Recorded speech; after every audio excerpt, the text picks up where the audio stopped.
الحمد لله رب العالمين،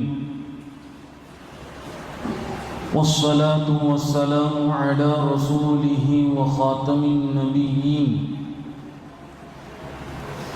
وعلى آله الطيبين وأصحابه الطاهرين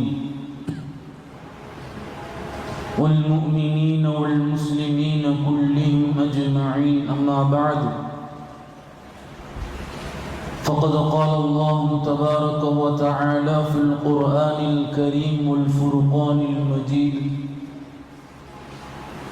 أعوذ بالله من الشيطان الرجيم، بسم الله الرحمن الرحيم. إن عدة الشهور عند الله 12 شهرا في كتاب الله يوم خلق السماوات والأرض منها 4 حرم. صدق الله العلي العظيم. எல்லா புகழும் அல்லாஹ் ஒருவனுக்கே உரித்தாகட்டுமாக. அருமை நாயகம் ஸல்லல்லாஹு அலைஹி வஸல்லம் அவர்கள் மீதும் அவர்களுடைய அடிச்சுவட்டை அப்படியே பின்பற்றி வாழ்ந்த சத்திய சஹாபாக்கள் மீதும், தாபீன்கள், தபா தாபீன்கள், நாதாக்கள், ஷுஹதாக்கள், குறிப்பாக இந்த ஜும்மாவிற்கு வருகை தந்திருக்கிற நம் அனைவர்களின் மீதும் அல்லாஹ்வினுடைய அன்பும் அருளும் என்றென்றும் நீண்ட நிலவட்டுமாக. ஆமீன். கண்ணியத்திற்குரிய அல்லாஹ் நல்லடியார்களே, அல்லாஹ்வினுடைய பேரருளால் இஸ்லாமிய ஆண்டு துவங்கி ஹிஜ்ரி 1448 ஆண்டினுடைய முதலாவது ஜும்மாவிலே நாம் அமர்ந்திருக்கிறோம். இஸ்லாமிய உலகத்தில் இஸ்லாத்தினுடைய வளர்ச்சியை யாராலும் தடுக்க முடியவில்லை, இனியும் தடுக்க முடியாது. இஸ்லாம் வளர்ந்து வந்த பாதையை நாம் பார்ப்போமேயானால் பல கரடு முரடான பாதைகள், பல ஏற்றத்தாழ்வுகள், பல்வேறு பிரச்சனைகள், விமர்சனங்கள், இதையெல்லாம் தாண்டி இன்றைக்கும் ஒரு மார்க்கம் அது வளர்ந்து கொண்டிருக்கிறது என்கிற மிகப்பெரிய பெருமை இந்த இஸ்லாமிய மார்க்கத்திற்கு உண்டு. எத்தனை தடைகள் வந்தாலும், எத்தனை விமர்சனங்கள் வந்தாலும் அதை உடைத்து கொண்டு இந்த மார்க்கம் மிகப்பெரிய ஒரு உச்சத்திற்கு நாளுக்கு நாள் சென்று கொண்டிருக்கிறது என்பதுதான் இந்த இஸ்லாமிய மார்க்கத்தினுடைய மிகப்பெரிய பெருமையாக இருக்கிறது. அருமையானவர்களே, ஹிஜ்ரி புத்தாண்டு என்று இந்த இஸ்லாமிய புத்தாண்டிற்கு ஏன் பெயர் சூட்டப்பட்டது? இந்த பெயர் வருவதற்கான காரணங்கள் என்ன? இன்னொரு விஷயம், இந்த ஹிஜ்ரி புத்தாண்டை துவங்கி ஹஜ்ரத் உமர் ரலியல்லாஹு அன்ஹு அவர்கள் இதே மாதத்தில் தான் ஷஹீதாக்கப்பட்டார்கள். இந்த ஹிஜ்ரி புத்தாண்டு துவங்கி இருக்கக்கூடிய இந்த நேரத்தில் 2 விஷயம். ஹிஜ்ரி புத்தாண்டு ஏன் துவங்கப்பட்டது, எப்படி அது வருவதற்கான காரணம், அதே நேரத்தில் உமர் ரலியல்லாஹு அன்ஹு அவர்கள் ஷஹீதாக்கப்பட்ட அந்த விஷயம், அதுவும் இந்த முஹர்ரமுடைய மாதத்தில் தான் நடந்திருக்கிறது. அருமையானவர்களே, ஹிஜ்ரி புத்தாண்டு பெருமானா ஸல்லல்லாஹு அலைஹி வஸல்லம் அவர்களுடைய காலத்திற்கு பிறகு ஹஜ்ரத் உமர் ரலியல்லாஹு அன்ஹு அவர்களுடைய ஆட்சி காலம். ஏறத்தாழ 10 ஆண்டுகள் உமர் அவர்கள் ஆட்சி செய்கிறார்கள். மிகப்பெரிய ஒரு பிரபஞ்சத்தை ஹஜ்ரத் உமர் அவர்கள் ஆட்சி செய்து கொண்டிருக்கக்கூடியவர்கள். இன்றைக்கும் நீதத்தை குறித்து ஒருவர் பேச வேண்டுமையானால் உமர் ரலியல்லாஹு அன்ஹு அவர்களுடைய ஆட்சி காலத்தில் நடந்த நீதத்தை பேச முடியும். இன்றைக்கு பல்வேறு ஆட்சி தலைவர்கள் ஹஜ்ரத் உமர் அவர்களுடைய ஆட்சி தலைவியை குறித்து மிக அற்புதமான விஷயங்கள், வரலாறுகளை எல்லாம் மக்களுக்கு சொல்லிக் கொண்டிருக்கக்கூடிய ஒரு காரணங்களை பார்க்கிறோம். அருமையானவர்களே, ஹஜ்ரத் உமர் ரலியல்லாஹு அவர்களுடைய ஆட்சி காலம், அபு மூசா அல் அஷ்அரி என்கிற ஒரு சஹாபி வேறு ஒரு நாட்டிற்கு கவர்னராக ஆக்கப்பட்டிருக்கிறார்கள். உமர் அவர்கள் ஜனாதிபதியாக இருக்கிறார்கள். அபு மூசா அல் அஷ்அரி உமர் அவர்களுக்கு ஒரு கடிதம் எழுதுகிறார்கள். உமர் அவர்களே, அமீர் மூமின் அவர்களே, இப்படி வேறு பல மார்க்கங்களுக்கு, மதங்களுக்கு அவர்களுக்கு என்று ஒரு ஆண்டு இருக்கிறது, நமக்கு என்று ஒரு ஆண்டு தேவைப்படுகிறது. ஏன் ஒரு கடிதம் எழுதுகிற போது ஒரு தேதியோ ஒரு நாளையோ குறிப்பிடுகிற போது இது எங்கிருந்து வந்தது, எந்த தேதியில் வந்தது என்றெல்லாம் நாம் கணக்கிட முடியவில்லை. எனவே நமக்கு என்று ஒரு ஆண்டு தேவை இருக்கிறது என்று சொல்லி அபு மூசா அல் அஷ்அரி ரலியல்லாஹு அன்ஹு அவர்கள் உமர் அவர்களுக்கு ஒரு கடிதம் எழுதுகிறார்கள். உமர் ரலியல்லாஹு அவர்கள் அக்காலத்தில் உள்ள அத்தனை சஹாபாக்களையும் ஒன்று திரட்டினார்கள். யாரெல்லாம் இருக்கிறார்களோ பெரும் பெரும் சஹாபாக்களில் இருந்து அத்தனை கவர்னர்கள் எல்லாம் உமர் அவர்கள் ஜனாதிபதிக்கு முன்பாக ஆஜராக வேண்டும் என்று சொல்லி உமர் அவர்கள் எல்லா கவர்னர்களுக்கும் ஒரு கடிதம் எழுதுகிறார்கள். வேறு ஊர்களில் இருந்தெல்லாம் எல்லா சஹாபாக்களும் உமர் அவர்களுடைய மஷூராவில் ஆஜராகுகிறார்கள். மஷூரா நடக்கிறது. உமர் அவர்கள் கேட்கிறார்கள். எல்லா சஹாபாக்களிடத்திலும் ஆலோசனை கேட்கப்படுகிறது. அந்த மஷூராவில் மிக முக்கியமாக 4 விஷயங்கள் பேசப்படுகிறது. இஸ்லாமிய ஆண்டு இது எதை வைத்து கணக்கிடுவது? 4 விஷயங்கள். சில சஹாபாக்கள் சொன்னார்கள், பெருமானார் ஸல்லல்லாஹு அலைஹி வஸல்லம் பிறப்பிலிருந்து இஸ்லாமிய ஆண்டை கணக்கிடலாம். நபி ஸல்லல்லாஹு அலைஹி வஸல்லம் பிறந்ததிலிருந்து ஒரு ஆண்டு, பெருமானார் ஸல்லல்லாஹு அலைஹி வஸல்லம் பிறந்ததிலிருந்து 2வது ஆண்டு, பெருமானாருடைய பிறப்பை வைத்து நாம் இஸ்லாமிய ஆண்டை கணக்கிடலாம் என்று ஒரு சில சஹாபாக்களுடைய கருத்து. வேறு சில சஹாபாக்கள் சொன்னார்கள், இல்லை வேண்டாம், பெருமானார் ஸல்லல்லாஹு அலைஹி வஸல்லம் அவர்களுக்கு நுபுவத் எப்போது கொடுக்கப்பட்டதோ அந்த நுபுவத்தை வைத்து இஸ்லாமிய ஆண்டை கணக்கிடலாம். நபி ஸல்லல்லாஹு அலைஹி வஸல்லம் அவர்கள் பிறந்ததிலிருந்து வேண்டாம், பெருமானாருக்கு நுபுவத்து கொடுக்கப்பட்டு நபியாக ஆக்கப்பட்டதிலிருந்து, அப்படி நபியாக ஆக்கப்படுகிற போது பெருமானார் ஸல்லல்லாஹு அலைஹி வஸல்லம் அவர்களுக்கு 40 வயது, அந்த நுபுவத் கொடுக்கப்பட்டதிலிருந்து ஒரு ஆண்டு, நுபுவத் கொடுக்கப்பட்டதிலிருந்து 2வது ஆண்டு, இப்படி கணக்கிடலாம் என்று சில சஹாபாக்கள் சொல்லுகிறார்கள். வேறு சில சஹாபாக்கள் இல்லை வேண்டாம், பெருமானார் ஸல்லல்லாஹு அலைஹி வஸல்லம் ஹிஜ்ரத் குடிபெயர்ந்ததிலிருந்து நாம் ஆண்டை கணக்கிடலாம். எப்போது மக்காவிலிருந்து மதீனாவுக்காக வேண்டி பெருமானார் அவர்கள் ஹிஜ்ரத் செய்தார்களோ அந்த ஹிஜ்ரத் செய்த ஆண்டிலிருந்து நாம் இப்படி கணக்கிடலாம். ஹிஜ்ரத் செய்ததிலிருந்து ஒரு ஆண்டு, ஹிஜ்ரத் செய்ததிலிருந்து 2வது ஆண்டு. சஹாபாக்கள் காரணம் சொன்னார்கள். ஏன் இந்த ஹிஜ்ரத் இஸ்லாமிய வரலாறுகளில் மிக முக்கியமாக பேசப்படுகிற விஷயம் என்னவென்றால், இந்த ஹிஜ்ரத்திற்கு பிறகுதான் இஸ்லாத்தினுடைய வளர்ச்சி எல்லா பக்கமும் திரும்பியது. இந்த வளர்ச்சியை தடுக்க முடியவில்லை. காரணம் இஸ்லாமிய வரலாற்றில் நடைபெற்ற ஹிஜ்ரத்.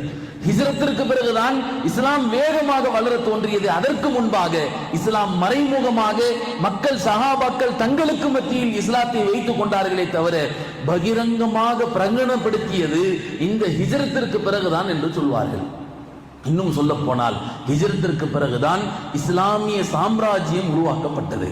நமக்கென்று ஒரு பள்ளிவாசல் மதீனாவிலே கட்டப்பட்டது, நமக்கென்று சட்டத்திட்டங்கள் அமைக்கப்பட்டது, நமக்கென்று அத்தனை விஷயங்களும் எப்போது பெருமானார் ஸல்லல்லாஹு அலைஹி வஸல்லம் மதீனாவிற்கு சென்றார்களோ அந்த மதீனாவில் தான் நமக்கென்று ஒரு சாம்ராஜ்யம் உருவாக்கப்பட்டது. எனவே ஹிஜ்ரத்தில் இருந்து நாம் கணக்கிடலாம்.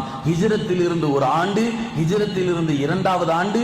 அந்த வழிப்படையில் ஹிஜ்ரத் நடந்து இன்றை வரைக்கும் ஏறத்தாழ 1448 வருடங்கள் முடிந்திருக்கிறது. 47 வருடங்கள் முடிந்து 48வது வருடத்தில் நாம் காலடி வைத்திருக்கிறோம். அருமையானவர்களே, ஆக சில சஹாபாக்கள் ஹிஜ்ரத்தை வைத்து கணக்கிடலாம் என்று 3வது கருத்து. 4வது சில சஹாபாக்கள் சொன்னார்கள், பெருமானாருடைய வஃபாத்தை கணக்கிடலாம். நபியினுடைய வஃபாத்திற்கு பிறகு ஒரு ஆண்டு, நபி ஸல்லல்லாஹு அலைஹி வஸல்லம் வஃபாத்திற்கு பிறகு ஒரு ஆண்டு, இப்படி நபியினுடைய இறப்பை வைத்து நம்முடைய ஆண்டை நாம் கணக்கிடலாம். இன்றைக்கும் கிறிஸ்தவர்கள் அப்படித்தான் கணக்கிடுகிறார்கள். கிறிஸ்துவர் பிறப்பிற்கு முன்பு, கிறிஸ்துவ பிறப்பிற்கு பின்பு, கிறிஸ்துவ பிறப்பிற்கு முன்பு என்று சொல்லி அவர்கள் கிறிஸ்துவத்தினுடைய இயேசுவினுடைய பிறப்பை வைத்து, இயேசுவினுடைய இறப்பை வைத்து தங்களுடைய ஆண்டுகளை கணக்கிடுகிறார்கள். அந்த வகையில் பெருமானார் ஸல்லல்லாஹு அலைஹி வஸல்லம் வஃபாத்தை வைத்து நம்முடைய ஆண்டுகளை கணக்கிடலாம் என்று சொல்லி மிக முக்கியமான இந்த 4 விஷயங்கள் அந்த மஷூராவில் பேசப்படுகிறது. பெருமானார் ஸல்லல்லாஹு அலைஹி வஸல்லம் ஹஜ்ரத் உமர் அவர்கள் ஒரு விஷயத்தை இங்கே சிந்திக்க வேண்டும். சஹாபாக்கள் எல்லாம் ஒன்று கூடி ஒரு விஷயத்தை முடிவு செய்கிற போது அது மார்க்கப்படும் என்பதற்கு இந்த ஒரு விஷயம் சாட்சியாக அமைகிறது.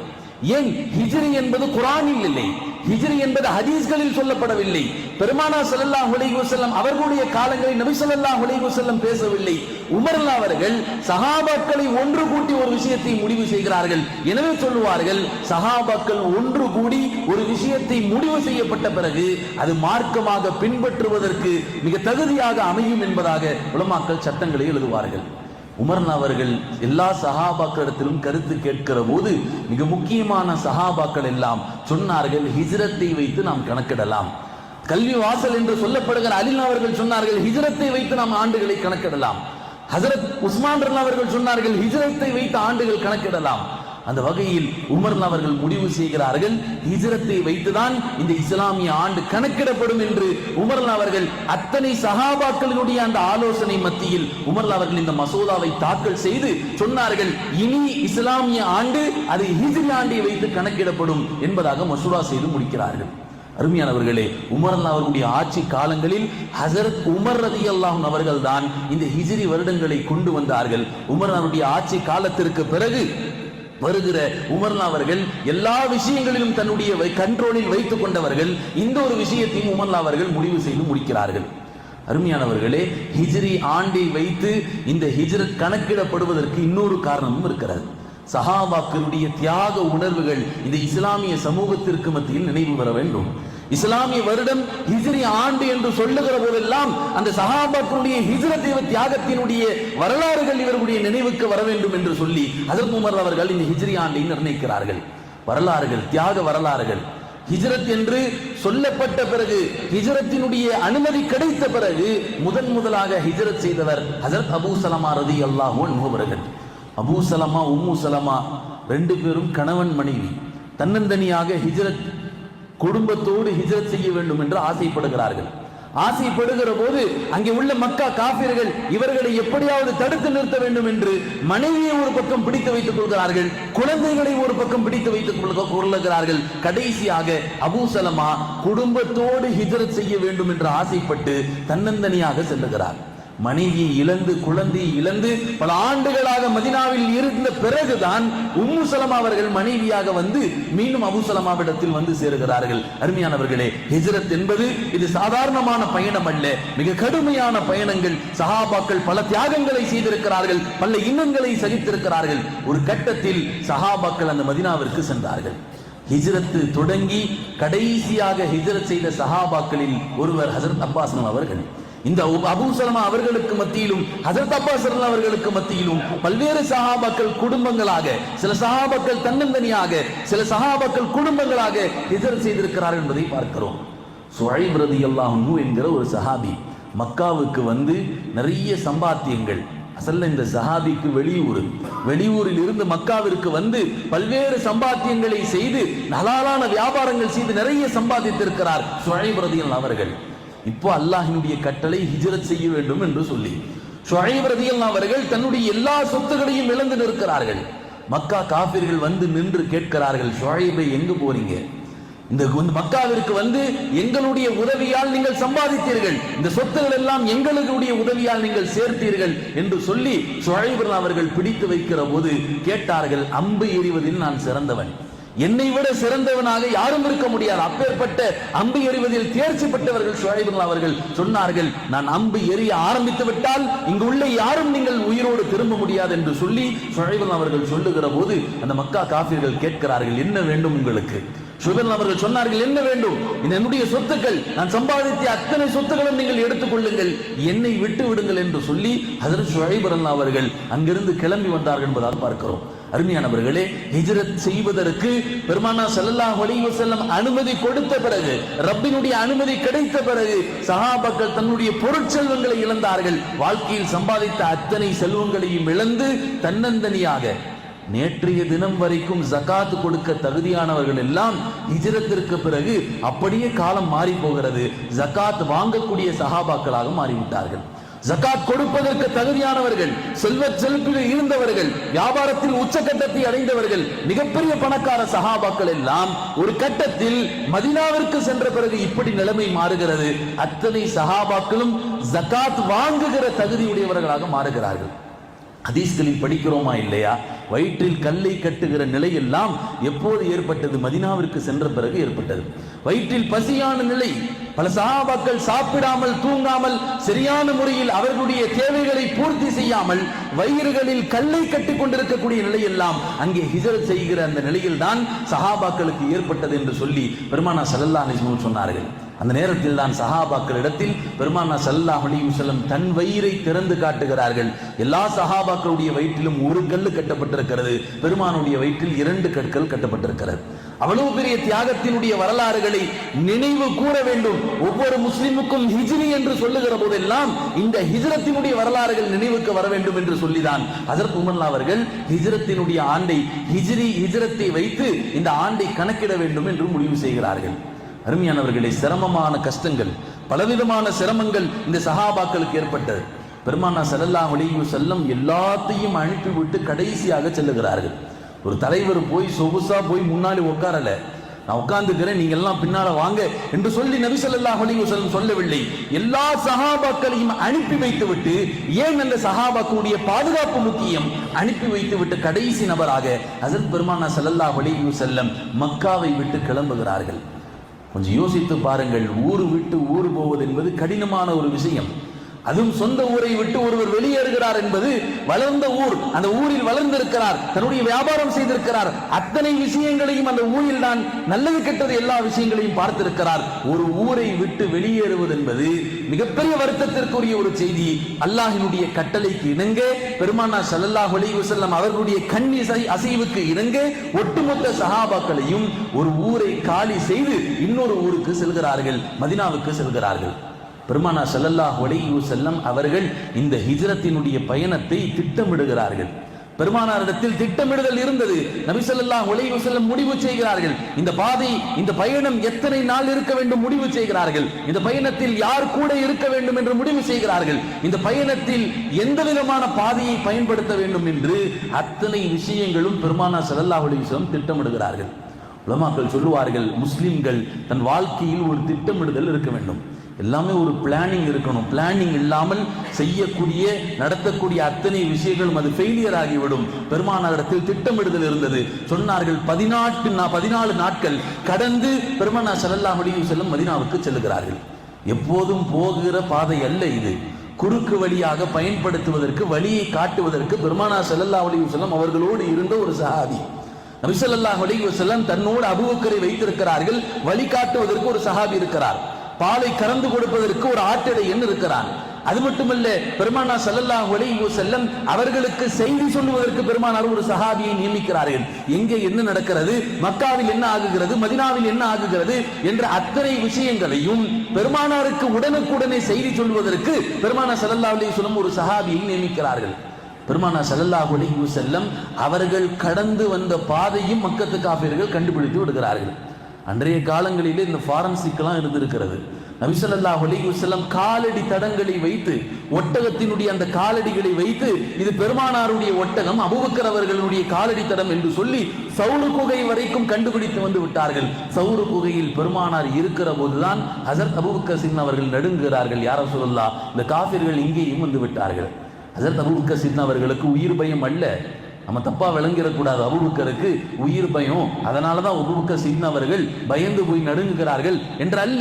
பெருமானார் ஸல்லல்லாஹு அலைஹி வஸல்லம் நான் இருக்க நபி ஸல்லல்லாஹு அலைஹி வஸல்லம் அவர்களுக்கு ஏதேனும் அசம்பாவிதம் ஏற்பட்டு விடக்கூடாது என்றுதான் ஹஜ்ரத் அபூபக்கருக்கு பயம் இருந்ததே தவிர தனக்கு எதுவும் ஆகிவிடுமோ என்று அபூபக்கர் பயந்ததில்லை. பெருமானார் ஸல்லல்லாஹு அலைஹி வஸல்லம் ஹஜ்ரத் அபூபக்கருடைய நடுக்கத்தை பார்த்து, அபூபக்கருடைய கவலை பார்த்து நபி ஸல்லல்லாஹு அலைஹி சொன்னார்கள், அபூபக்கரே லா தஹ்சன் இன்னல்லாஹ மஅனா, பயப்படாதீர்கள், அல்லாஹ் நம்மோடு இருக்கிறான். ஒவ்வொரு சோதனைகள் வருகிற போது நமக்குள் சொல்லிக் கொள்ள வேண்டிய வார்த்தை இது.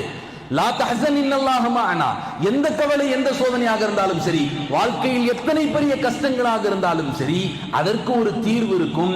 அல்லாஹ் நம்மோடு இருக்கிறான் என்கிற வார்த்தையை சொல்லி பாருங்களேன், அல்லாஹ் அந்த சோதனையை லேசாக்குவான்.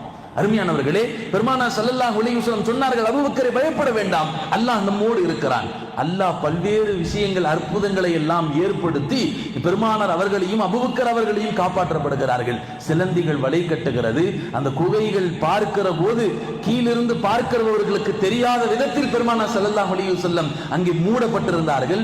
இப்படி பல்வேறு அற்புதங்கள் அங்கே நிகழ்ந்தது. பெருமானார் ஸல்லல்லாஹு அலைஹி வஸல்லம் அந்த தௌர் குகையிலிருந்து ஹிஜ்ரத்திற்கு பயணத்தை மேற்கொண்டு மதீனாவிற்கு செல்லுகிறார்கள். இந்த பாதையில் பெருமானார் அவர்கள் முதலில் கட்டின பள்ளி என்று இருக்கிறது. மதீனாவிற்கு செல்வதற்கு முன்பாக அங்கு மஸ்ஜித் குபா என்கிற ஒரு குபா பள்ளியை அல்லாஹ்வுடைய தூதர் கட்டுகிறார்கள். அதற்கு பிறகு மதீனாவிற்கு செல்லுகிறார்கள். அல்லாஹ்வுடைய தூதர் காலடி எடுத்து வைத்தவுடன் பெருமானார் செய்த வேலை முதல் வேலை இதுதான், அங்கே ஒரு மஸ்ஜித் உருவாக வேண்டும். ஒரு மொஹல்லாவில், ஒரு முஸ்லிம் இருக்கக்கூடிய ஊர்களில் ஒரு மொஹல்லாவில் அங்கே மஸ்ஜித் தேவை இருக்கிறதோ உடனடியாக அங்கே மஸ்ஜித் கட்டப்பட வேண்டும். மஸ்ஜித் இல்லாத மொஹல்லா அது உண்மையிலுமே முசீபத்து பிடித்த மொஹல்லா என்பதாக சொல்வார்கள். எனவே சொன்னார்கள் பெருமானார் ஸல்லல்லாஹு அலைஹி வஸல்லம் இங்கே மஸ்ஜிதை கட்ட வேண்டும். இடத்தை தேர்வு செய்கிறார்கள். அந்த இடத்தினுடைய உரிமையாளர்களிடத்தில் பேசப்படுகிறது. அவர்களிடத்தில் சில செட்டில்மெண்ட்டுகள் செய்யப்படுகிறது. பெருமானார் ஸல்லல்லாஹு அலைஹி வஸல்லம் தான் கட்டளையிடாமல் அந்த சஹாபாக்களோடு சேர்ந்து அல்லாஹ்வுடைய தூதர் மஸ்ஜித் நபவியை கட்டிடத்தை எழுப்புகிறார்கள். பெருமானார் கை கட்டி உட்கார்ந்து வேடிக்கை பார்க்கல. அல்லாஹ்வுடைய தூதர் களத்தில் இறங்கினார்கள். மஸ்ஜிதை கட்டுவதற்காக வேண்டி தன் உழைப்பும் பள்ளிவாசலில் இருக்க வேண்டும் என்று சொல்லி அல்லாஹ்வுடைய தூதர் சில காரியங்களை எல்லாம் அவர்கள் பெருமானார் ஸல்லல்லாஹு அலைஹி வஸல்லம் அவர்கள் எடுத்து தந்தார்கள் என்று ஹதீஸ்களில் இருக்கிறார். நபி ஸல்லல்லாஹு அலைஹி வஸல்லம் ஹிஜ்ரத்திற்கு மேற்கொண்டு இந்த பயணம் இருக்கிறது, இது சாதாரணமான பயணம் அல்ல. பல்வேறு சஹாபாக்கள் சிரமங்களோடு பல்வேறு கஷ்டங்களோடு அல்லாஹ்வுடைய தூதர் ஸல்லல்லாஹு அலைஹி வஸல்லம் அவர்களும் சஹாபாக்களும் கஷ்டங்களோடு இந்த ஹிஜ்ரத் பயணத்தை செய்திருக்கிறார்கள் என்பதாக பார்க்கிறோம். நிறைய சஹாபாக்கள் வழியில் ஷஹீதாக்கப்பட்டிருக்கிறார்கள். அவர்களை குறித்து தான் பெருமானார் சொன்னார்கள், சில பேர் ஹிஜ்ரத் செய்ய வேண்டும் என்று ஆசைப்பட்டு புறப்பட்டு விட்டார்கள், ஆனால் மதீனா வந்து அடையவில்லை. வழியில் யாரெல்லாம் வஃபாத் ஆகிவிட்டார்களோ அத்தனை பேரும் முஹாஜிருடைய பட்டியலில் சேர்ந்து விடுவார்கள், முஹாஜிருடைய லிஸ்டில் வந்து வருவார்கள். ஹிஜ்ரத் செய்து மதீனாவிற்கு வராமல் வழியில் நிறைய சஹாபாக்கள் மௌத்தானார்கள், ஷஹீதானார்கள். ஹாரித் என்கிற சஹாபி பெருமானாருடைய ஹிஜ்ரத்தினுடைய கட்டளைக்கு இணங்க ஹாரித் என்கிற சஹாபி ஹிஜ்ரத் புறப்பட்டார்கள். புறப்படுகிற போது குடும்பத்தோடு செல்லுகிற போது வழியில் விஷம் கலந்த ஒரு ஆற்றில் தண்ணீர் பருகி விட்டார்கள். ஒட்டுமொத்த குடும்பங்களும் மூத்தாகி விட்டார்கள். பெருமானார் ஸல்லல்லாஹு அலைஹி வஸல்லம் சொன்னார்கள், ஹாரித் முஹாஜிர் ஆகி மதீனாவிற்கு வரவில்லை என்று இருந்தாலும் இந்த ஹாரித் அவர்களுடைய குடும்பமும் முஹாஜிருடைய பட்டியலில் வந்து விடுவார்கள் என்று சொல்லி பெருமானார் ஸல்லல்லாஹு அலைஹி வஸல்லம் சொல்லி காண்பித்தார்கள். அருமையானவர்களே, ஆக ஹிஜ்ரத்தினுடைய பயணம் இது சாதாரணமான பயணம் அல்ல. இந்த பயணத்தில் மிகப்பெரிய வரலாறுகள் இருக்கிறது, தியாக வரலாறுகள் இருக்கிறது. இந்த தியாக வரலாறுகளை நினைவு கூற வேண்டும் என்கிற அடிப்படையில் தான் ஹஸரத் உமர் அவர்கள் இந்த ஆண்டிற்கு ஹிஜ்ரி ஆண்டு என்று பெயர் வைத்தார்கள். ஹிஜ்ரி என்று சொல்லுகிற போதெல்லாம் இந்த வரலாறுகள் நமக்கு சிந்தனைக்கு வர வேண்டும். சஹாபாக்கள் பசியோடு தியாகத்தோடு தன்னுடைய பொருளை எல்லாம் இழந்து மதீனாவுக்கு வருகிறார்கள். மதீனாவுக்கு வந்த போது என்ன நடந்தது தெரியுமா? பெருமானார் ஸல்லல்லாஹு அலைஹி வஸல்லம் மதீனாவில் இருக்கக்கூடிய அந்த மதீனா வாசிகளை மக்காவினுடைய முஹாஜிர்களோடு அல்லாஹ்வுடைய தூதர் கைகோர்த்து விட்டார்கள். குர்ஆனில் வருகிறது, வல்லதீன ஆவு வனஸரு. மதீனாவாசிகளுடைய தன்மை, அவர்கள் எப்படி இருந்தார்கள்? வந்த நபர்களை அரவணைத்து மதீனாவாசிகள் அன்சாரிகள் இந்த மக்களை அரவணைத்துக் கொண்டார்கள். எல்லா விஷயங்களிலும் உறுதுணையாக இருந்தார்கள். தன்னுடைய வீட்டில் இடம் தந்தார்கள், ஒரு கட்டத்திற்கு மேல் வீடு தந்தார்கள், ஒரு கட்டத்திற்கு மேல் 2 மனைவிகளில் ஒரு மனைவியை தலாக்கு விட்டு மனைவியை நிக்கா செய்து வைத்தார்கள், வியாபாரத்தில் பங்கு தந்தார்கள், சொத்துகளில் பங்கு தந்தார்கள்.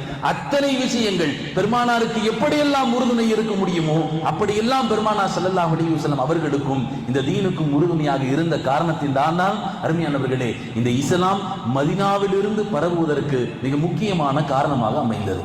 மதீனாவாசிகள் அன்சாரிகள் பெருமானார் ஸல்லல்லாஹு அலைஹி வஸல்லம் இந்த தியாகங்களை நபி அன்சாரிகள் செய்த உதவிகளை காலம் முழுக்க மறக்க வேண்டாம் என்கிற அடிப்படையில் பல்வேறு கட்டங்களில் பெருமானார் முஹாஜிர்களை விடவும் அன்சாரிகளுக்கு முக்கியத்துவம் அளித்திருக்கிறார்கள். பத்ருடைய யுத்த களம், பெருமானார் ஸல்லல்லாஹு அலைஹி வஸல்லம் அங்கே இருக்கிற போது சஹாபாக்களிடத்தில் அபிப்பிராயம் கேட்கிறார்கள். மஷூரா செய்யப்படுகிறது. எல்லா சஹாபாக்களும் அபிப்பிராயம் சொல்லுகிறார்கள், யா ரசூலுல்லாஹ் போர் செய்யலாம் என்று. ஆனால் நபி ஸல்லல்லாஹு அலைஹி வஸல்லம் தாமதப்படுத்துகிறார்கள். பெருமானார் அவர்கள் அன்சாரிகளுடைய முடிவு வர வேண்டும், அன்சாரிகளிடத்திலிருந்து பதில் வர வேண்டும் என்று சொல்லி சஅத் இப்னு உபாதா அவர்களுடைய பதிலுக்காக வேண்டி அல்லாஹ்வுடைய தூதர் காத்துக் கொண்டிருந்தார்கள் என்பதாக பார்க்கிறோம். ஆக அன்சாரிகளுடைய முடிவை பெருமானார் ஸல்லல்லாஹு அலைஹி வஸல்லம் ஏற்றிருக்கிறார்கள். ஒரு கட்டத்திற்கு மேல் அல்லாஹ்வுடைய தூதர் இப்படியும் சொல்லியிருக்கிறார்கள், ஒட்டுமொத்த சஹாபாக்களும் ஒரு பாதையில் சென்றால் என் அன்சாரிகள் எந்த பாதையில் செல்வார்களோ அந்த பாதையில் நான் தேர்வு செய்வேன் என்று பெருமானார் அவர்கள் இந்த அன்சாரிகளுடைய உதவியை காலம் கொடுக்க மறக்கக்கூடாது என்கிற அடிப்படையில் அல்லாஹ்வுடைய தூதர் இப்படியும் சொல்லியிருக்கிறார்கள். அருமையானவர்களே, ஒரு கட்டத்தில் அன்சாரிகள் ஏதோ ஒரு விஷயத்தில் பெருமானார் மீது சில சங்கடங்கள் ஏற்பட்டு விடுகிறது.